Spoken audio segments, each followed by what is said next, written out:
atokachire mabiangu tokutambirai kunhau dzomanhoko dzomusuwo mugoera zuva rochimakumi mairi nonomwe mwedzi uno wakurume.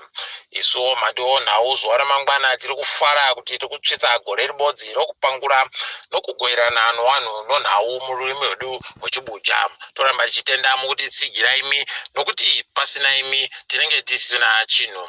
Toramba tichitendawo naYahwe vari kutipa mukana nonzero dzokuita izvi.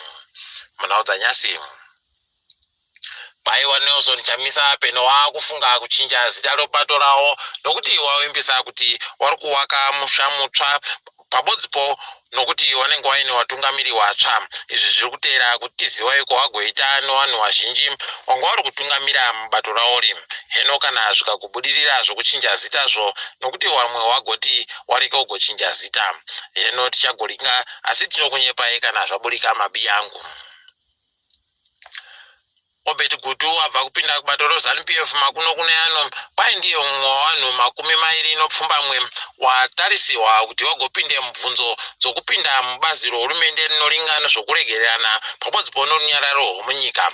Ticharamba tichigokunyepai kana zvagoburika kuti vanenge vari kudini. Ofisi yomutungamiri wenyika yanangidziwa pokare neofisi yokurukota rozvokutongewa kwamatunhu Jurai Moyo kuti ndo vamwe wavanhu vakasakisa kuti kambani yoAGA yakagopuwa ivhu unenge pachena igopuwa ivhu zvakadaro muguta reHarare. Toramba tichikukunyepai kana zvaburika zvimwe asi dai wakuru wenyika wareka ugodande wakomana.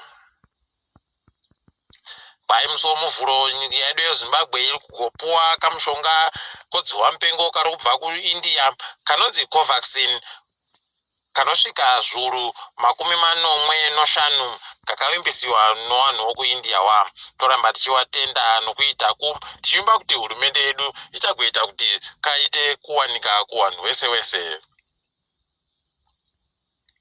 Chikoro choPrince Edward pai chiribe kupfika chikoro nokuti pakaita vazhinji vakabatiwa dzihwa mupengo. Kureketa kuno vamwe vabereki vatovhunduka nazvo kuti kohokonai chikoro chiribe kuvhara nokuti vanga vari kuringira kuti vanombomira kufundzisa nokuita zvimwe so zvinoitiwa kune mamwe makambani kana kune dzimwe nzvimbo. Vanhu vari kugara wakaita kuwakidzana nomhuka nonzvimbo dzinochengeterwa mhuka wakuita kuchema idi.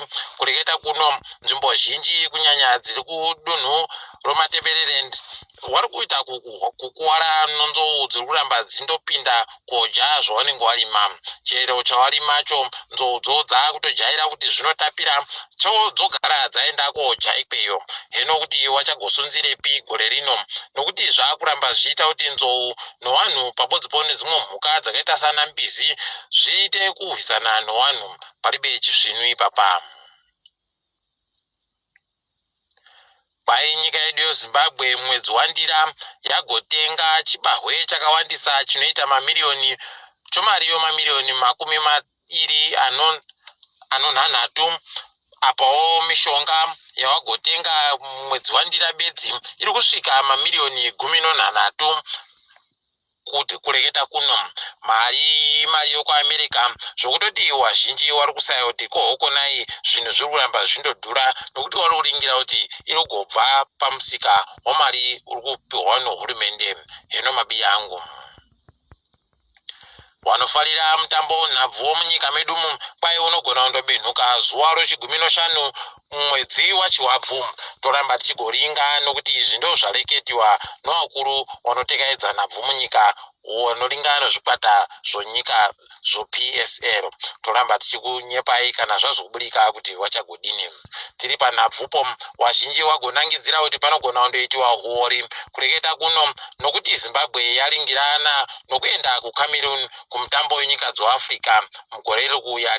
Izvezvi kureketa kuno kwaburidziwa masoko okuti anonzi Brandon Galloway atora pasipoti yoZimbabwe apa ari kuBritain kwaari kwai agotora pasipoti iyi kuitira kuti agotamba mukumitambo yonyika dzoAfrica mugore riri kuuya. Wazhinji wabva warwadziwa nazvo kuti kohokonai anga aribe kuenda pese apa paimbotambiwa mumashure emu akuda kumhanyira nokuti nyika yaenda kumberi. Apapo kare nyaya yekuti agopuwa pasipoti chimbi chimbi palibe wazhinji wafara nazvo. Toramba tigokunyepai kana zvakubudika. Titatamuke hedu kuenda pasirese. Kwai South Africa inogona kundopinda mumwe mupfigwa kureketa kuno apa wakamirira Ramaphosa kuti wagorekete zuva remangwana kana kupamberi. Wazhinji wavo wagotsvomwa nenhau iyi nokuti iri kuvatadzisa kufara pabodzi pano kuti nyika yavo yakakubiwa mamiriro oupfumi.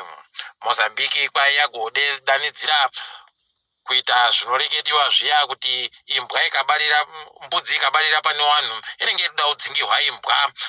Kwai wagochema chema kuti vari kudawo rubatsiro rwokurwisana nevapanduki. Hino kana ukagobudikira Ivory Coast kwai yagoisa mumwe mutungamiri wehurumende anonzi Patrick Achim anga aripo akapfa zvibe kuzikana kuti agonyatsopfa nei, asi Patrick Achim ndiye hawepo. Toramba tichimushuvira kuti agoseenze zvisvino.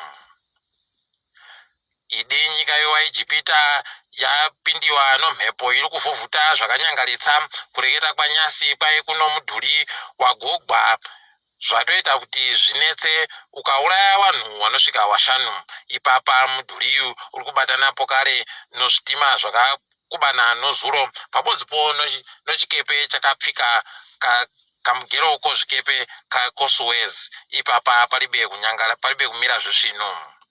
Munyaya yatifadza nyasi kwaburitsiwa masoko okuti kuNigeria kwaiganziwa kamushonga kodziwa mupengo kairi ako wari kutoita zvokuongorora kuti kanoseenza chiri. Toramba tichiti pamberi noAfrica pamberi nokusibudirira tiri ipapo mabiyangu togumira pano kwanyasi. Ndini wenyu Mhanduwe Onhau.